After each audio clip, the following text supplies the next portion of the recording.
So hey everyone, in this video we will see how to add Spectrum TV app on LG Smart TV. Install, login and fix not available. So how to add Spectrum TV app on LG Smart TV. LG TV 2021 or newer. Install from LG Content Store. Older TV use Roku or Apple TV and Chromecast. App missing, model not supported or software outdated. Important notes.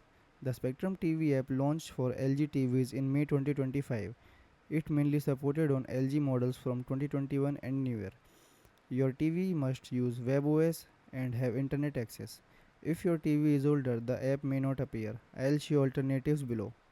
Method first is install Spectrum TV app. Best method. Connect TV to internet, go to settings then network. Make sure Wi-Fi or Ethernet is connected. Open LG Content Store. Press home button on remote. Open LG Content Store App Store. Search for Spectrum.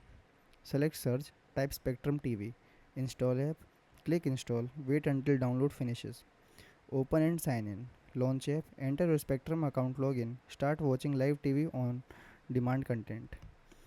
Second step is app not work showing, very common. If you can't find the app, check your TV model. Go to settings then support then about this TV. Spectrum app usually work on 2021 plus LG's TV. Update your TV software. Settings then support then software update, then check for update. Restart TV. Turn TV off completely. Power unplug for 30 seconds. Still not available? Older LG's TV. Older LG TVs often don't support the app directly. In that case, use one of these Roku Stick, Apple TV, Chromecast or Xbox. These devices support the Spectrum TV app and unplug into your HDMI port. You cannot install app outside the LG Content Store or WebOS TVs, so downloading APKs or style loading won't work. Thank you.